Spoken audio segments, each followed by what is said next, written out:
온 가족이 함께 드리는 가정 예배를 위해 몇 가지 준비 사항을 알려드립니다. 이 영상을 참고하셔서 예배를 준비하시기 바랍니다. 예배 전 준비 사항을 알려드리겠습니다. 첫째, 복장은 교회에서 예배하듯이 단정하게 준비해 주시기 바랍니다. 둘째, 스마트폰이나 태블릿, PC와 같은 영상을 시청할 수 있는 기기를 준비해 주시고 성경책과 순서지도 함께 준비해 주시기 바랍니다. 셋째, 예배 5분 전까지는 자리를 정돈해서 앉아주시고 기도로 예배를 준비해 주시기 바랍니다. 특별히 예배를 인도하는 분은 오늘 드려질 예배를 위해서 더욱더 기도로 준비해 주시기 바랍니다. 다음은 예배가 진행되는 순서에 따라 준비할 것들을 알려드리겠습니다. 먼저 가정예배 영상을 시청해 주세요. 사도신경으로 함께 신앙을 고백한 후에 순서에 있는 대로 선곡된 찬양을 함께 부릅니다. 이때 가정별로 찬양을 준비해서 불러도 좋습니다. 찬양을 부른 후에는 순서지에 있는 본문 말씀을 다 같이 읽습니다. 교독을 해도 좋고 합독을 해도 좋습니다. 성경 봉독 후에는 선포되는 하나님의 말씀을 경청한 후에 설교자의 기도로 예배 영상은 마치게 됩니다. 예배 영상을 마친 후에는 감사 나눔의 시간을 갖습니다. 감사 나눔은 지난 한 주 동안 감사한 일들을 나누는 시간입니다. 모든 가족 구성원이 돌아가며 나누어 주시고 한 사람당 시간을 정해서 나누면 좋습니다. 나누어진 내용은 담당자를 정해서 기록하도록 합니다. 감사 나눔을 마친 후에는 기도 나눔 시간입니다. 돌아가면서 기도 제목을 한두 가지씩 나누고 담당자는 기도 제목을 정리해서 기록합니다. 모든 나눔이 끝나면 정리된 기도 제목을 가지고 온 가족이 함께 합심 기도를 드립니다. 마지막으로 인도자의 마무리 기도가 드려지면 모든 가정 예배는 끝나게 됩니다. 가정 예배를 드리신 후에는 인천 서부제일교회 홈페이지에 접속해서 교회 소식 가정 예배 게시판에 글을 남겨 출석 체크를 해주시면 되겠습니다. 출석 체크를 하실 때 받았던 은혜들을 나눠주시면 감사하겠습니다. 자, 이제 자리를 정돈하고 예배를 준비해 주세요. 이제 곧 예배를 시작합니다.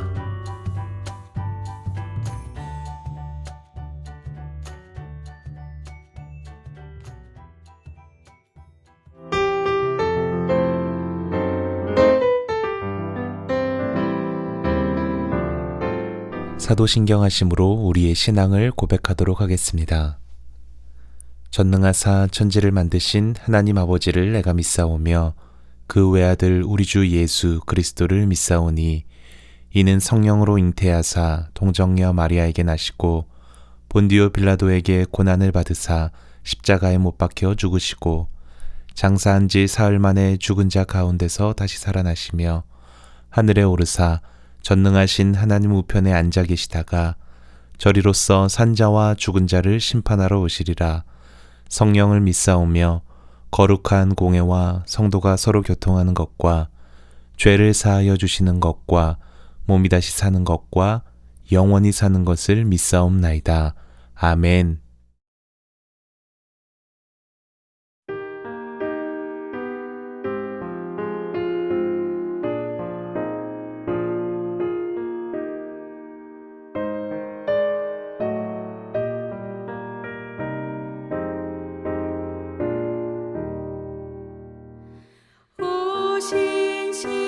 신실하신 주 내 아버지여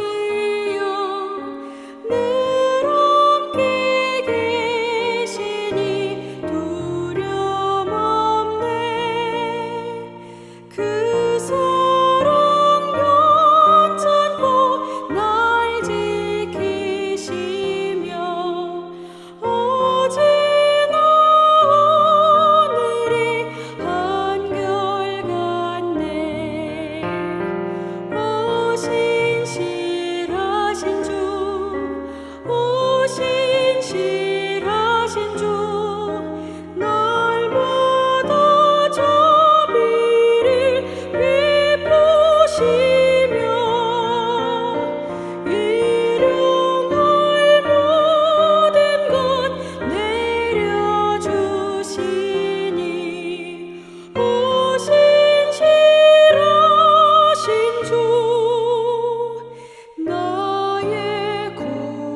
이 시간 함께 읽을 하나님의 말씀은 시편 84편 1절부터 12절까지의 말씀입니다. 함께 읽겠습니다. 만군의 여호와여, 주의 장막이 어찌 그리 사랑스러운지요. 내 영혼이 여호와의 궁정을 사모하여 쇠약하며 내 마음과 육체가 살아계시는 하나님께 부르짖나이다. 나의 왕 나의 하나님 만군의 여호와여, 주의 제단에서 참새도 제집을 얻고 제비도 새끼들 보금자리를 얻었나이다. 주의 집에 사는 자들은 복이 있나니 그들이 항상 주를 찬송하리이다. 주께 힘을 얻고 그 마음에 시온의 대로가 있는 자는 복이 있나이다. 그들이 눈물 골짜기로 지나갈 때에 그곳에 많은 샘이 있을 것이며 이른비가 복을 채워주나이다. 그들은 힘을 얻고 더 얻어 나아가 시온에서 하나님 앞에 각기 나타나리이다. 만군의 하나님 여호와여, 내 기도를 들으소서. 야곱의 하나님이여, 귀를 기울이소서. 우리 방패이신 하나님이여, 주께서 기름 부으신 자의 얼굴을 살펴보옵소서. 주의 궁정에서의 한 날이 다른 곳에서의 첫날보다 나은즉 악인의 장막에 사는 것보다 내 하나님의 성전 문지기로 있는 것이 좋사오니 여호와 하나님은 해요 방패이시라. 여호와께서 은혜와 영화를 주시며 정직하게 행하는 자에게 좋은 것을 아끼지 아니하실 것임이니이다. 만군의 여호와여, 주께 의지하는 자는 복이 있나이다. 아멘. 할렐루야. 주님의 이름으로 여러분 가정이 오늘 또 하나님 앞에 모여 예배드리기를 원하는 모든 성도들에게 크신 복과 은혜가 함께 하시기를 주 이름으로 축복을 드립니다. 오늘은 시편 84편 1절 이하에 있는 말씀을 통해서 최고의 복이라고 하는 제목을 가지고 함께 가정 예배를 통해서 은혜를 사모하기를 원합니다. 지금 여러분들이 보고 계신 이 영상은 1992년 스페인의 바르셀로나 올림픽 육상 400m 준결승전에서 일어났던 실화입니다. 총성과 함께 선수들이 뛰쳐나갔습니다. 그런데 그 선수 중 하나, 강력한 우승 후보였던 영국의 데릭 레드몬드라고 하는 선수가 175m를 남겨놓고 그만 갑자기 주저앉았습니다. 이유는 다리 뒤쪽에 근육이 파열이 되었기 때문이었습니다. 너무 고통스러워서 더 이상 달릴 수가 없었습니다. 사람들은 이 데릭이 경기를 포기할 것이라고 생각했습니다. 그런데도 불구하고 그는 그 불편한 다리를 가지고 한 걸음 한 걸음 결승선을 향해서 다가갔습니다. 모두가 안타까워하고 있을 그때 관중석에서 한 사람이 뛰쳐나왔습니다. 바로 데릭의 아버지였습니다. 데릭은 아버지의 어깨에 기대어 울먹였습니다. 그때 아버지가 이처럼 데릭에게 이야기합니다. 데릭, 우리는 함께 모든 것을 같이 시작해서 이제 우리는 함께 마칠 거야. 아버지는 데릭을 부축해서 결승선까지 마침내 걸어갔습니다.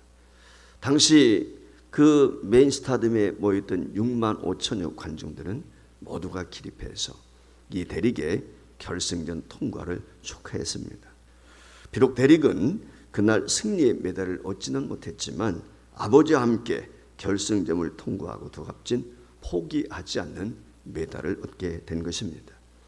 오늘 시편 84편은 성전에서 찬송하는 직분을 맡았던 고라 자손의 시입니다. 이 시는 성전에서 예배하기 힘든 상황에서 쓰여졌거나 혹은 순례자들이 이 성전에 들어갈 때 부른 순례의 노래라고 되어 있습니다. 시인은 주의 집에 사는 자들은 복이 있고 주께 쉼을 얻고 그 마음에 시온의 대로가 있는 자가 복이 있다고 하면서 주께 의지하는 자는 복이 있나이다 라고 12절에서 말씀을 하고 있습니다. 여기 복이 있다고 하는 이 말씀은 히브리어에 해당하는 아시라고 하는 말인데 이는 세상에서 알 수 없는 지극한 복, 즉 지복을 의미합니다. 시인은 세상의 명은나 이 쾌락이 아닌 오직 주님 성전을 사모해 그곳을 거하는 것을 최고의 복으로 여기고 살았던 사람입니다. 그런데 그는 현재 하나님의 성전에 나아갈 수 없는 상황 가운데 있습니다. 그래서 이 성전에 보금자리를 들고 살고 있는 참새와 제비가 그렇게 부러울 수가 없는 것입니다. 이 시인은 주의 집에 사는 자들이 복이 있다라고 선포하면서 시온을 찾아 오르는 순례의 길이 또한 복이 있음을 말씀을 하고 있습니다. 우리가 잘 아는 것처럼 이스라엘 백성들은 1년에 3차례 유월절과 오술절과 초막절을 맞이하게 되면 하나님의 성전을 찾게 되죠. 근데 그 성전을 향한 순례길을 떠난다는 것은 결코 쉬운 일이 아닙니다. 시는 비록 하나님 성전에 나아가는 순례의 길이 험하다 할지라도 그 길을 하나님이 인도해 주시고 힘을 주시기 때문에 성전을 향해서 나아가는 순례자들에게는 하나님이 복을 주신다고 말씀을 하고 있습니다.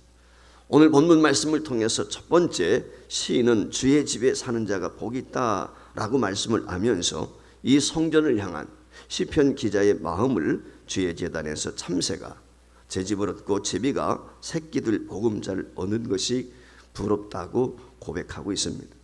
우리가 몸이 건강할 때는 건강의 소중함을 잘 모릅니다. 그러다 병이 들게 되면 건강의 소중함을 깨닫게 되죠. 어쩌면 오늘 시편 기자도 마찬가지였던 것 같습니다. 늘 하나님의 성전에서 하나님의 임재를 마음껏 누렸습니다. 그런데 지금 상황이 하나님 앞에 나아가지 못하는 상황입니다. 그 처지게 되었을 때 영혼이 지칠 만큼 힘들고 고통스럽다는 것입니다. 어쩌면 오늘 우리 코로나 상황과도 일맥상통하는 말이 아닐까 이런 생각을 가져봅니다. 그가 처한 형편이 정확히는 어떤지 알 수 없지만은 자유롭게 나갈 수 없는 상황인 것만큼은 분명합니다. 그래서 이 참새나 제비들도 주의 성전에서 보금자리를 두고 자유롭게 마음껏 드나드는데 자신은 그럴 수 없음에 대해서 안타까워하고 마음을 표현하고 있는 것입니다. 여러분 아시는 것처럼 집이라고 하는 것은 보호와 안식의 상징입니다. 더 나아가서 생명이 자라는 곳이라고 할 수 있습니다. 따라서 집 안에는 감사와 기쁨이 항상 가득한 것입니다. 그래서 시인은 하나님 안에 머무른 것을 하나님의 성전에 머문 것으로 표현을 하면서 하나님께 가까이 나오고 싶다라고 하는 마음의 고백을 하고 있는 것입니다. 우리가 아는 것처럼 성전이라고 하는 것은 하나님의 임재 장소입니다. 동시에 그분의 이름이 거하는 고소인 것입니다. 동시에 또한 이 성막을 통해서 이스라엘 백성들의 예배를 받으시고 그들의 허물과 죄악을 용서해 주시는 것입니다. 그래서 하나님 성전으로 나아간다는 것은 하나님의 은혜의 임재와 더불어서 하나님의 놀라운 은총을 경험하는 뜻을 담고 있다고 이야기할 수 있습니다. 예수님이 십자가에서 우리를 위해 죽으심으로 말미암아 우리는 언제 어디서나 하나님 앞에 나아갈 수 있는 은혜를 입게 된 줄 믿습니다. 하나님과 교제가 단절된 인생은 아무리 많은 것을 소유하고 이뤘다 할지라도 비참한 죽음으로 끝날 수밖에 없습니다. 따라서 우리의 영혼이 쇠약할 만큼 하나님의 임재와 하나님의 은혜를 간절히 사모하는 이 성전을 사모하는, 즉 오늘날로 말하면 하나님 앞에 나와 예배하는 것을 사모하는 성도와 가정이 될 수 있기를 주의 이름으로 축원을 드립니다. 두 번째 시편 기자는 하나님과 그분의 성전을 바라보는 자에게 은혜가 있다고 말씀을 하고 있습니다. 즉 사모함입니다. 시온의 순례길에 오른 순례자들은 때로 눈물의 골짜기를 지날 때가 있습니다. 이 눈물의 골짜기라고 하는 것은 순례자들에게 목마름과 고통을 주는 메마른 골짜기라고 생각할 수 있습니다. 그런데 이런 순례자에게 하나님과 그분의 성전을 바라보게 될 때 메마름과 이 고난의 자리에서 하나님께서 맑은 샘과 이른 비의 복을 주신다고 말씀하고 있는 것입니다. 이 맑은 샘, 솟아나는 이 맑게 솟아나는 샘은 목마른 순례자들에게 절대적으로 필요한 것입니다. 오아시스와 같은 것입니다. 이 이른 비라고 하는 것도 그렇습니다. 이 팔레스틴 지역에서 10월 내지는 11월 달에 내리는 비를 의미합니다. 이 비는 건기 동안 돌처럼 굳어졌던 땅을 촉촉하게 적셔주기 때문에 씨앗이 뿌리를 내리는데 적당한 것입니다. 그래서 성경에는 이른 비가 하나님의 은혜를 상징하고 있습니다. 우리도 이 땅에 살면서 눈물의 골짜기를 지날 때가 있습니다. 삶의 과정 중에서 고난과 시련을 맞이할 때도 있습니다. 믿음의 사람이 눈물의 골짜기를 담대하게 나갈 수 있는 이유는 어디에 있을까요? 그것은 바로 하나님의 도우심의 은혜를 입게 될 때인 줄 믿습니다. 하나님은 맑은 샘과 이른 비의 은혜를 통해서 역경과 고난을 잘 극복할 수 있도록 저와 여러분을 도우십니다. 일찍이 요한복음 7장 37절 이하에 보면 예수님은 이렇게 말씀하셨습니다. 명절 끝날 곧 큰 날에 예수님 서서 외쳐 이르시되 누구든지 목마르거든 내게로 와서 마시라. 나를 믿는 자는 성경의 이름과 같이 그 배에서 생수의 강이 흘러나오리라고 말씀을 냈습니다. 누구든지 예수님께 나오는 자, 그 배에서 생수의 강물처럼, 그 생수가 강물처럼 흘러나오는 것을 경험한다고 말씀을 했습니다. 하나님은 고난이 도리어 복이 되게 하시는 분이십니다. 인생의 눈물 골짜기에서 하나님 주신 많은 맑은 샘과 이른 비의 은혜를 저와 여러분이 누릴 수 있기를 주의 이름으로 축원합니다. 시인은 자신의 힘이 아닌 하나님이 주시는 힘을 얻고 더 얻어서 하나님의 성전으로 나아갈 수 있다고 7절 말씀에 보면 고백하고 있습니다. 우리 인생길과 신앙의 삶이라고 하는 것은 나의 힘만 가지고 되는 것이 아닙니다. 하나님이 주시는 힘이 없다면 우리는 눈물의 골짜기를 헤쳐나갈 수가 없습니다. 하나님이 우리에게 주시는 최고의 힘, 최고의 약속은 무엇입니까? 그것은 어떤 상황, 어떤 처지에 있든지 우리와 함께 한다는 것입니다. 하나님이 떠나지 아니하고 나와 동행하신다는 것입니다. 이사야 43장 2절 말씀에 보면은 내가 물 가운데로 지날 때에 내가 너와 함께 할 것이라. 강을 건널 때에 물이 너를 침몰하지 못할 것이며 네가 불 가운데로 지날 때에 타지도 아니할 것이요 불꽃이 너를 사르지도 못한다고 분명히 약속해 주셨습니다.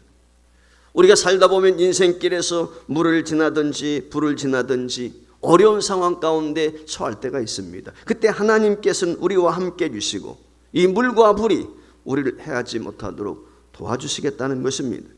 이 놀라운 약속, 이것은 하나님의 약속이기 때문에 고난과 시련 가운데서도 오늘 우리는 고백할 수 있는 것이 고난이 내게 복입니다 라고 고백할 수 있는 것입니다. 인생 살면서 만나는 수많은 목마름과 이 고통의 골짜기가 있지만 그곳에서 하나님이 제공해 주시는 샘과 이른 비를 경험할 수 있기 때문에 우리 인생은 눈물의 골짜기로 끝나는 것이 아니라 감사와 기쁨의 연속인 것입니다. 성전은 중요한 곳입니다. 왜냐하면 그곳에 하나님의 임재가 있습니다. 거기서 하나님과 깊은 교제를 나눌 수 있습니다. 따라서 하나님 앞에 열심을 다해서 나가는 우리 가정과 성도가 되었으면 좋겠습니다. 성전을 사모하는 갈망이 있었으면 좋겠습니다. 하나님은 그러한 사람의 간구에 신실하게 응답하시고 그와 같은 가정과 자녀들에게 은혜와 영화를 내려주시고 좋은 것을 아낌없이 내려줄 것을 약속해 주셨습니다. 전능자 하나님과 함께하는 것은 연약한 인생에게 가장 큰 복입니다. 세상의 그 어떤 즐거움보다 하나님을 가까이 하고자 하는 마음, 성전에서 예배를 소중히 여기는 그 마음에 하나님의 복이 있음을 기억하시고 늘 복의 근원 되시는 하나님과 함께 하시는 성도와 믿음의 가정들이 될 수 있기를 주의 이름으로 축원을 드립니다. 기도하겠습니다. 만군의 여호와여, 주께 의지하는 자는 복이 있나이다. 오늘 시편 기자가 고백하고 있습니다. 하나님의 성전을 가까이 하고 사모함으로 주님과 교제가 더 친밀해지기를 원합니다. 눈물의 골짜기를 지난다 할지라도 주님을 향한 사랑과 신뢰를 잃지 않는 우리 믿음의 서부제일교회 모든 가정과 성도들이 되기를 원합니다. 주님 앞에 달려가 기도로서 힘을 얻어 어려운 상황 가운데서도 승리의 개선가를 부를 수 있는 성도와 가정이 되기를 원합니다. 코로나 상황이 언제 끝날지 알 수 없지만 저희들이 예배에 등한히 하지 않게 하시고 주의 전을 사모하게 하시고 오늘 시편 기자와 같이 하나님의 은혜와 복이 교회 안에 있음을 깨닫고 감사함으로 주의 전을 사모하고 예배에 더욱 충성하는 가정과 온 성도 되게 하여 주시옵소서. 우리와 늘 함께 하시는 임마누엘 예수 그리스도의 이름으로 기도하옵나이다. 아멘.